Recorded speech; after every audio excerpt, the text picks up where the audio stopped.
આજના દિવસ માટે બાઇબલમાંથી વચન, યોહાનનું પુસ્તક 3 અધ્યાયમાં વચન 3. ઈસુએ તેને ઉત્તર આપ્યો કે હું તને ખચિત ખચિત કહું છું કે જો કોઈ માણસ નવો જન્મ પામ્યું ન હોય તો તે પરમેશ્વરનું રાજ્ય જોઈ શકતું નથી. ક્યારેક આપણે પ્રાર્થના સભામાં ભાગ લેવા માટે ખૂબ આતુર અને તાજગીપૂર્ણ હોઈએ છીએ, પરંતુ બૂટ પોલિશ કરવા જેવા નાના ભૌતિક કાર્ય માટે શું આપણે એટલા જ તાજગીપૂર્ણ હોઈએ છીએ? પવિત્ર આત્મા દ્વારા નવો જન્મ લેવો તે કોઈ પણ શંકા વગર પરમેશ્વરનું કાર્ય છે. જે હવાના જેવું રહસ્યમય, ખુદ પરમેશ્વરની જેમ આશ્ચર્યજનક. આપણે જાણતા નથી કે તેની શરૂઆત ક્યાં થાય છે. એ આપણા વ્યક્તિગત જીવનના ઊંડાણમાં છુપાયેલ હોય છે. પરમેશ્વર દ્વારા નવો જન્મ લેવો એક ટકાઉ, શાશ્વત અને અનંત શરૂઆત છે. પરમેશ્વરના જીવનનું એક સતત આશ્ચર્ય છે જે દરેક સમયે વિચારોમાં, બોલવામાં અને જીવવામાં એક તાજગી પમાડે છે.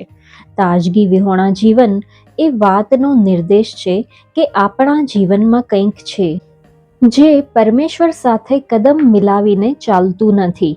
આપણે આપણી જાતને કહીએ છીએ કે મારે આ કાર્ય હાલ જ કરવું પડશે, નહીં તો એ ક્યારેય નહીં થાય.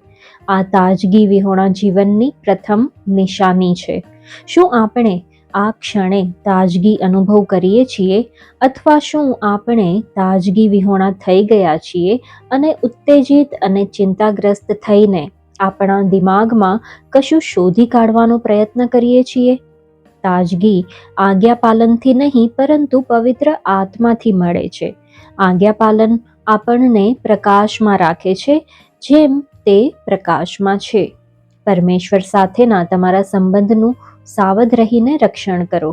ઈસુએ પ્રાર્થના કરી કે જેવા આપણે એક છીએ તેવા તેઓ પણ એક થાય, વચ્ચે કોઈ ન આવે. તમારા સંપૂર્ણ જીવનને ઈસુ ખ્રિસ્તની આગળ ખુલ્લું રાખો.